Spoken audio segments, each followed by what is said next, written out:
Awit at papuri, alay namin sa'yo. Tingin ang dalangin at pagsamo ng bayan mo. Viva poong Jesus Nazareno.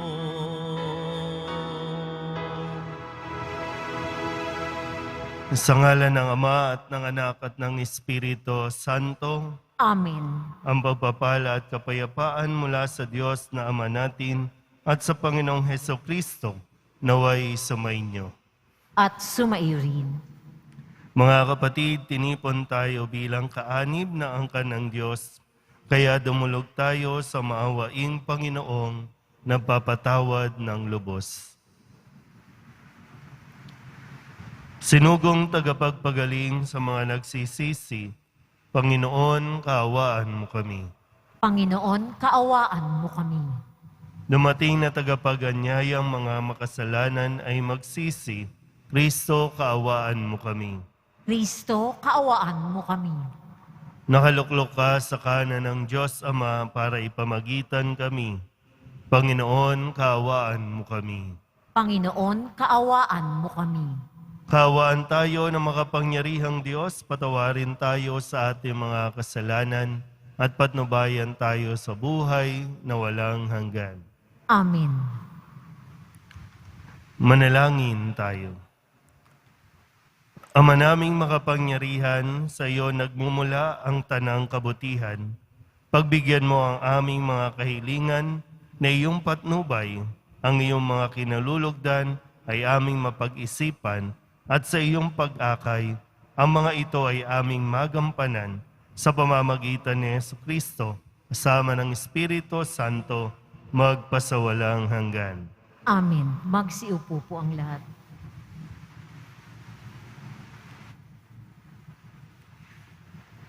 Pagbasa mula sa unang aklat ng mga hari. Noong mga araw na yon, natuyo ang batis. Kaya sinabi ng Panginoon kay Elias, umalis ka rito, pumunta ka sa Saripta, sa lupain ng Sidon.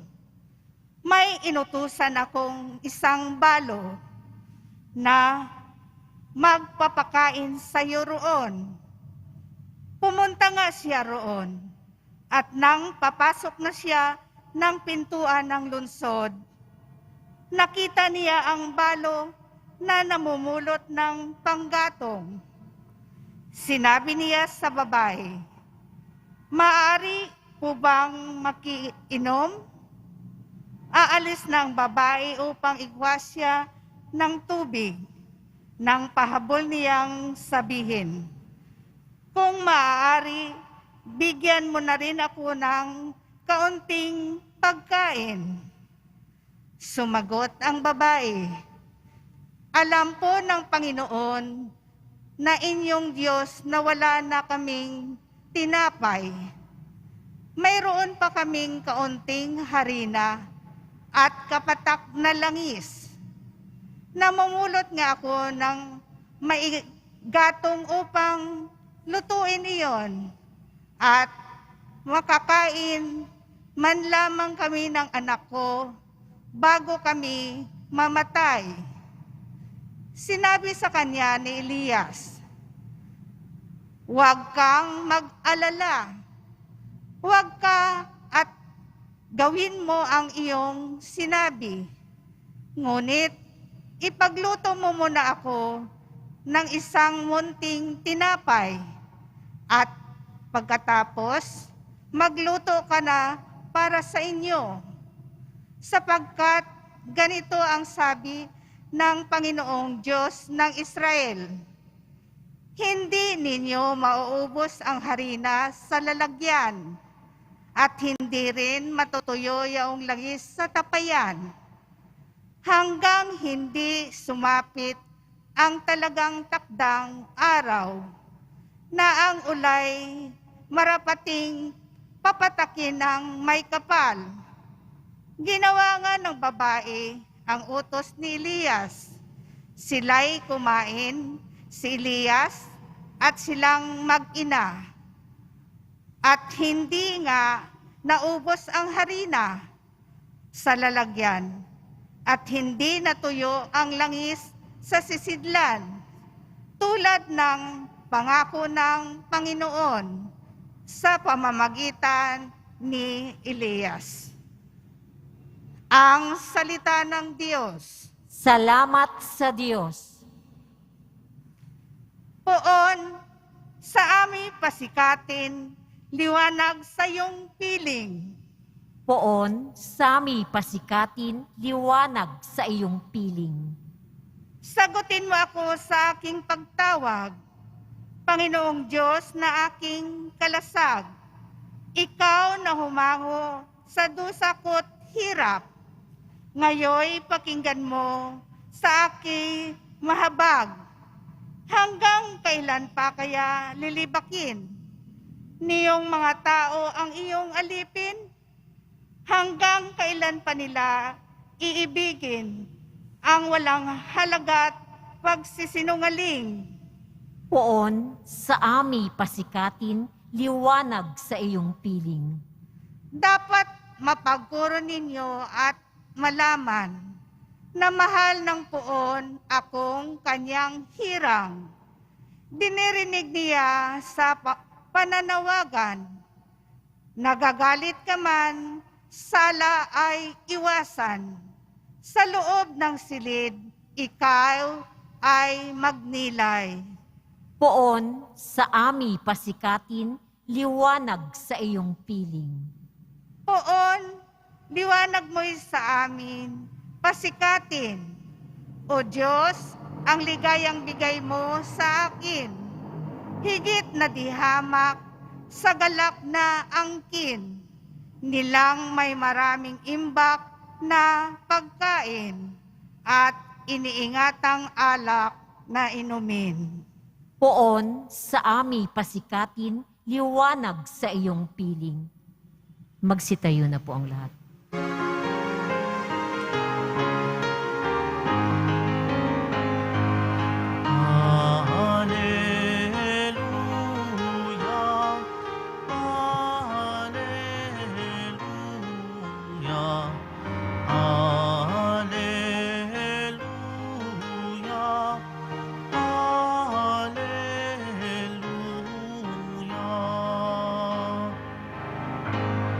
Dapat kayong magliwanag ng kabutihay mahayag at Diyos ang siyang matanyag.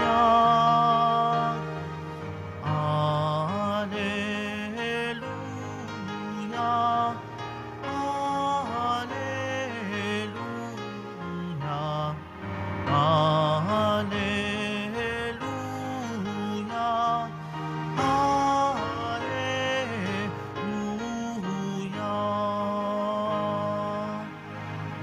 Sumainyo ang Panginoon. At sumaiyo rin. Ang mabuting balita ng Panginoon ayon kay San Mateo.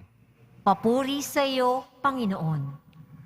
Noong panahong iyon, sinabi ni Jesus sa kanyang mga alagad, "Kayo'y asin sa sanlibutan. Kung mawala ng alat ang asin, paano pang mapananauli ang alat nito? Wala na itong kabuluhan, kaya't itinatapon na lamang at niyayapakan ng mga tao. Kayo'y ilaw sa sanlibutan. Hindi maitatago ang isang lungsod na nakatayo sa ibabaw ng burol. Walang nagsisindi ng ilaw at naglalagay nito sa ilalim ng takalan. Sa halip ay inilalagay ito sa talagang patungan upang matanglawan ang lahat ng nasa bahay. Gayon din naman, dapat ninyong paliwanagin ang inyong ilaw sa harapan ng mga tao upang makita nila ang inyong mabubuting gawa at luwalhatiin ang inyong amang nasa langit." Ang mabuting balita ng Panginoon. Pinupuri ka namin, Panginoong Hesukristo. Magsiupo po. Isang magandang araw po sa inyong lahat. Isa po sa kailangan natin makita ay kung ano ang purpose natin sa mundong ito. Bilang tao, kailangan natin maramdaman na meron tayong silbi sa mundong ito. Minsan tinatanong natin, bakit ba ako nabuhay? Bakit ba ako naririto? Hindi pwedeng maiwan lang doon sa bakit ganito ang buhay ko? Puro problema, puro hirap. Kailangan mong hanapin yung purpose mo sa mundong ito para mas yung pagiging tao mo ay talagang maramdaman mo. Kaya ngayong araw na ito, ipinapaalala sa atin ni Kristo sa pamamagitan ng paggamit ng mga halimbawa na mas maintindihan natin kung ano ba ang purpose natin dito. Kasi ang isang taong malinaw sa kanya yung kanyang purpose, nagkakaroon ng sense of contentment, ng sense of purpose, nagiging masaya. Yung kahit na iba sa pamantayan ng mundo ang kanyang ginagawa, basta't malinaw sa kanya yung kanyang purpose, gagawin niya ito ng masaya.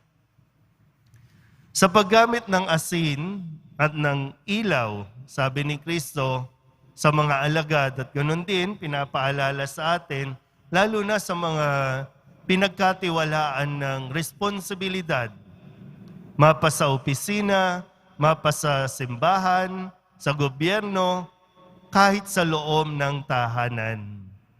Sabi, kayo ay asin at ilaw ng sanlibutan. Ang asin, sabi kapag nawalan na ng lasa, wala na itong kwenta. Kapag naman ang liwanag, inilagay mo at itinago, hindi ito magsisilbing mabuti sa mga tao. Pero pinag-iisipan ko din, pinagnilayan ko po na kapag gumagamit ka ng asin at nagkulang ka, ano ba ang tawag doon? Yung walang lasa ang kinain mo. Matabang. Pero kapag sumobra ka ng paglagay ng asin, sumusobra din ang alat, hindi mo rin nakakain yung niluto mo. Sa ilaw, kapag itinago mo ang ilaw, magdidilim. Hindi mo makikita, hindi mo mahanap ang iyong hinahanap. Pero kapag sumobra ka rin sa liwanag, wala ka rin makikita. Ikakabulag pa nga natin ang sobrang liwanag. So, kailangan pala, sakto lang. Kung ano ang purpose ng asin, magbigay ng lasa. Kung ano ang purpose ng ilaw, tumanglaw, saktuhan lang natin. Kailangan natin makuha yung tamang timpla ng asin, tamang timpla ng pagbibigay ng ilaw. Meron kang purpose. Pero kung uupo ka lang dyan, tatahimik ka lang dyan, hindi mo madi-discover yung full potential mo. Hindi mo magagawa yung misyon na ipinagagawa sa iyo ng Poong Jesus Nazareno. Pero kapag ang naging ugali mo naman, yung all-knowing, pakiramdam mo ikaw lahat nakakaalam, lumalabis ka na, lahat na lang control mo, gusto mong maging makontrol ang lahat, yung too much na ikaw ang nakakaalam, hindi rin nakakabuti. Di ba minsan sa mga anak po, no, kapag yung magulang masyado nang yung gusto o ano, o yung mga sinasabi nila, dapat mong gawin, ito, hindi tuloy na di-discover nung anak yung kanyang dapat na matutunan. Sobrang pagbibigay, sobrang pag-aalaga. Anything that is too much is evil. Kaya sana po, no, pag nilayan natin ang aral nito pong pagiging asin, pagiging ilaw. Makuha sana natin ang saktong timpla. Saktuhan lang natin para mas maging maayos ang pamumuhay natin. Panghuli, kapag nagkulang ka, hindi ka magiging masaya. Kapag sumobra ka, hindi magiging masaya ang mga tao sa paligid mo. Yung presensya mo, saktuhan mo lang ang iyong pagbibigay ng gabay. Amen. Magsitayo na po ang lahat.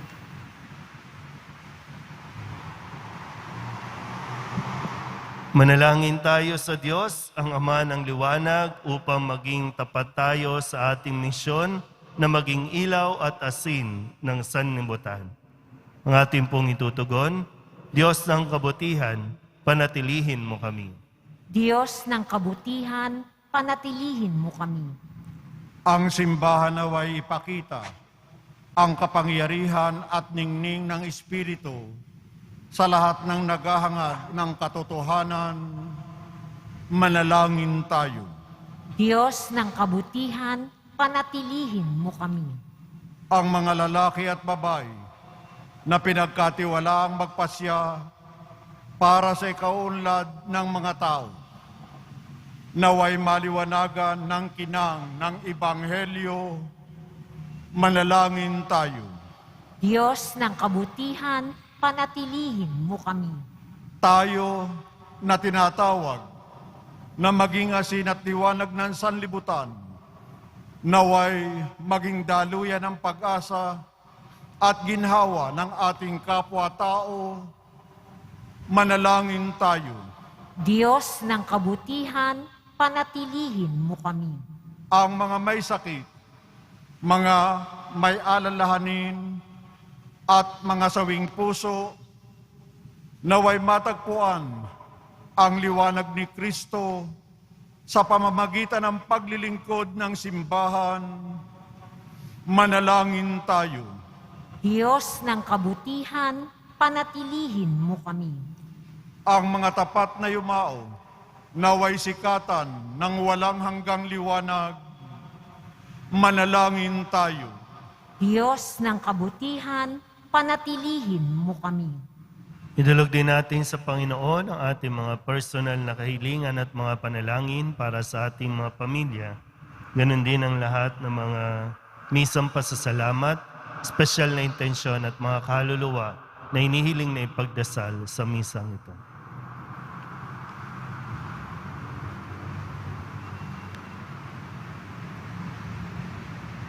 Ang lahat ng ito inihiling namin sa ngalan ni Kristong aming Panginoon. Amen.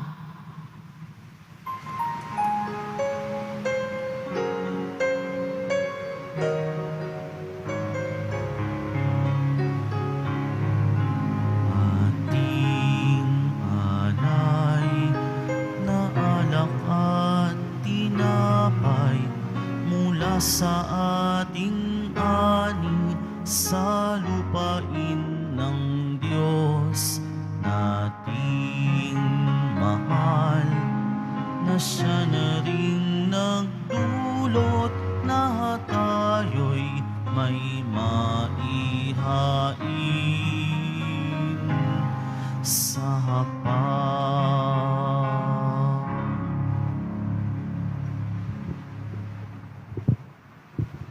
Magsitayo na po ang lahat. Manalangin kayo mga kapatid upang paghahain natin ang kalugdan ng Diyos Amang makapangyarihan.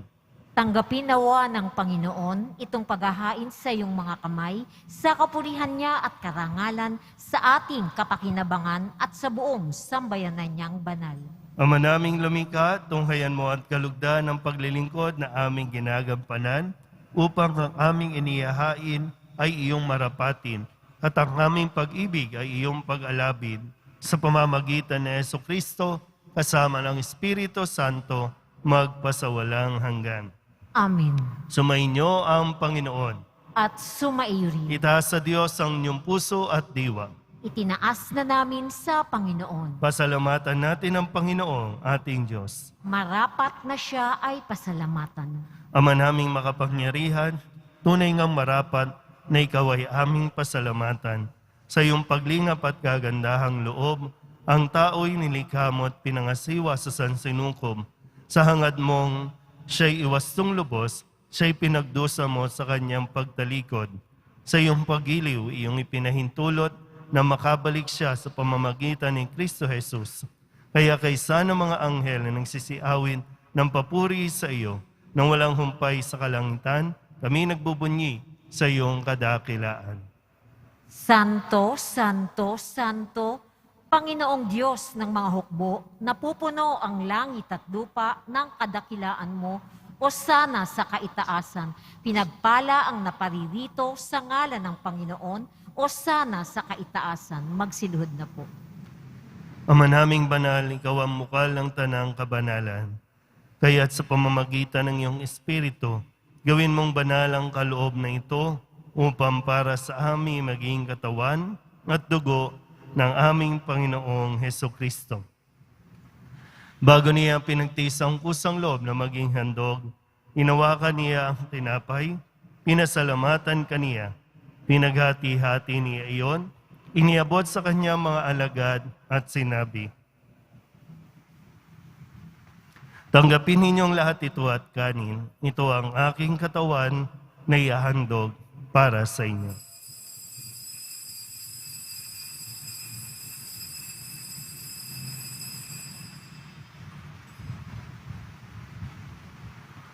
Gayun din naman, nung matapos ang hapunan, hinawakan niya ang kalis. Muli kaniyang pinasalamatan. Iniabot niya ang kalis sa kanyang mga alagad at sinabi, "Tanggapin ninyong lahat ito at inumin. Ito ang kalis ng aking dugo, ng bago at walang hanggan tipan. Ang aking dugo na ibubuhos para sa inyo at para sa lahat, sa ikapagpapatawad ng mga kasalanan. Gawin ninyo ito sa pag-alaala sa akin."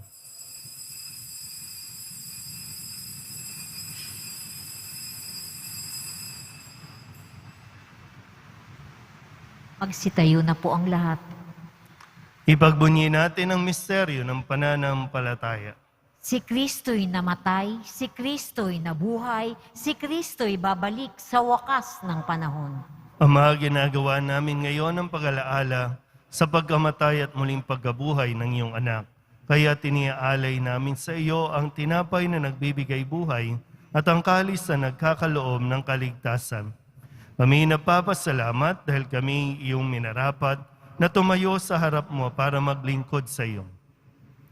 Isinasamo namin kami magsasalo-salo sa katawan at dugo ni Kristo ay mabuklod sa pagkakaisa sa pamamagitan ng Espiritu Santo. Ama, lingapin mo ang iyong simbahang laganap sa buong daigdig. Puspusin mo kami sa pag-ibig kaysa ni Francisco na aming Papa at ni Jose na aming Obispo at ng Tanang Kaparian. Alalahanin mo rin ang mga kapatid naming nahimlay na may pag-asang sila'y muling mabubuhay, gayon din ang lahat ng mga pumanaw. Kawaan mo sila at patuloyin sa iyong kaliwanagan. Kawaan mo at paginapating kaming lahat na makasalo sa iyong buhay na walang wakas. Kaysa ng mahal na Birhen Maria na Ina ng Diyos, na ang kabiyak ng puso niyang San Jose. Kaysa ng mga apostol at ng lahat ng mga banal na namuhay dito sa daigdig ng kalugod-lugod sa iyo, may pagdiwang nawa namin ang papupuri sa ikararangal mo sa pamamagitan ng iyong anak na aming Panginoong Hesukristo. Sa pamamagitan ni Kristo, kasama niya at sa Kanya, ang lahat ng parangal at papuri ay sa iyo, Diyos amang makapangyarihan, kasama ng Espiritu Santo, magpasawalang hanggan. Amen. Amen. Amen. Buong kababaan, loob tayong tumawag sa ating Panginoon ng Ama namin. Ama namin, Ama namin, sumasalangit ka, sambahin ang ngalan mo, mapasa amin ang kaharian mo, sundin ang loob mo, dito sa lupa para nang sa langit. Bigyan mo kami ngayon ng aming kakanin sa araw-araw at patawarin mo kami sa aming mga sala para nang pagpapatawad namin sa nagkakasala sa amin. At huwag mo kaming ipahintulot sa tukso at iadya mo kami sa lahat ng masama. hinihiling namin kami iadya sa lahat ng masama, pagkalooban ng kapayapaan araw-araw, iligtas sa kasalanan, at ilayo sa lahat ng kapahamakan, samantalang aming pinananabikan ang dakilang araw ng pagpapahayag ng tagapagligtas naming sa Hesukristo. Sapagkat iyo ang kaharian at ang kapangyarihan at ang kapurihan magpakailanman. Amen. Panginoong Hesukristo, sinabi mo sa iyong mga apostol, "Kapayapaan ang iniiwan ko sa inyo, ang aking kapayapaan ang binibigay ko sa inyo. Tunghayan mo ang aming pananampalataya at huwag ang aming mga pagkakasala. Pagkalooban mo kami ng kapayapaan at pagkakaisa ayon sa iyong kalooban, kasama ng Espiritu Santo, magpasawalang hanggan." Amen. Ang kapayapaan ng Panginoon ay laging sumainyo. At sumaiyo rin. Magbigyan po tayo ng kapayapaan sa isa't isa. Kordero ng Diyos na nag-aalis ng mga kasalanan ng sanlibutan, maawa ka sa amin. Kordero ng Diyos na nag-aalis ng mga kasalanan ng sanlibutan, maawa ka sa amin. Kordero ng Diyos na nag-aalis ng mga kasalanan ng sanlibutan, ipagkaloob mo sa amin ang kapayapaan. Magsiluhod po.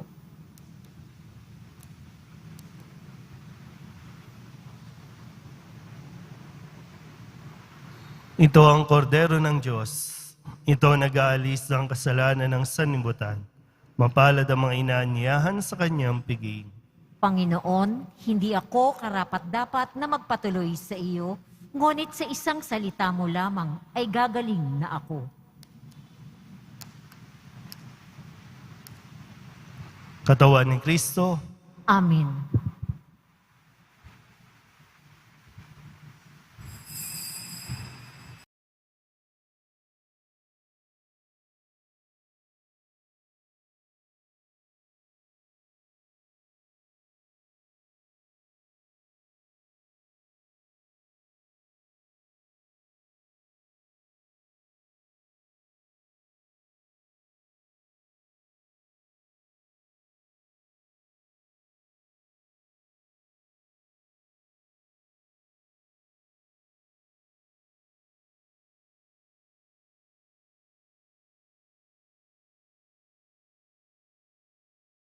Magsitayo na po ang lahat.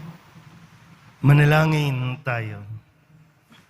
Ama naming mapagmahal, ang pagganap sa iyong pagbibigay kagalingan ay pumawi nawa sa aming mga nagawang pagsuway, ay magdulot nawa ng iyong mga kinalulugdan sa pamamagitan ni Hesukristo, sama ng Espiritu Santo, magpasawalang hanggan.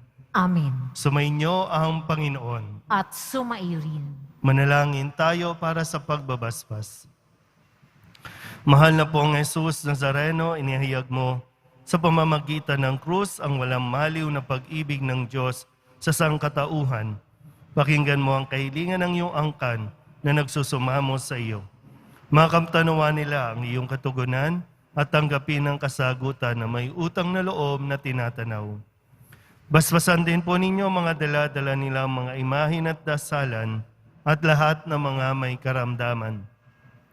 Sa pamamagitan ng bendisyon na ito, naway maalala nila ang mga pangako nila noon sa binyag, na ikaw ang kanilang iibigin at paglilingkuran bilang Panginoon magpasawalang hanggan. Amen. At pagpalain kayo ng makapangyarihang Diyos, Ama at Anak at Espiritu Santo. Amen. Umayo kayong taglayang kapayapaan ng Poong Jesus Nazareno. Salamat sa Diyos.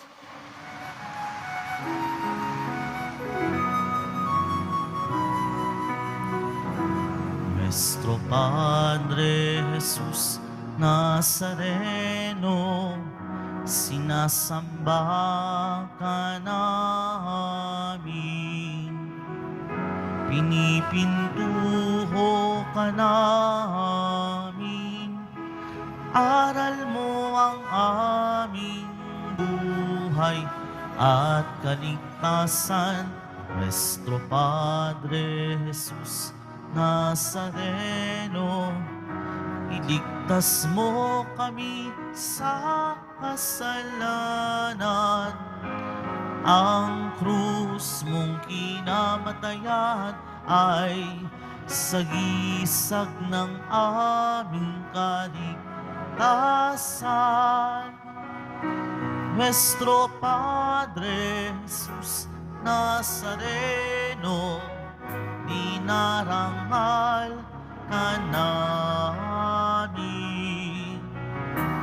Nuestro Padre Jesus Nazareno, nilulwalhati ka namin. Nuestro Padre Jesus Nazareno, dinarangal ka namin. Nuestro Padre Jesus Nazareno, nilulwalhati ka namin.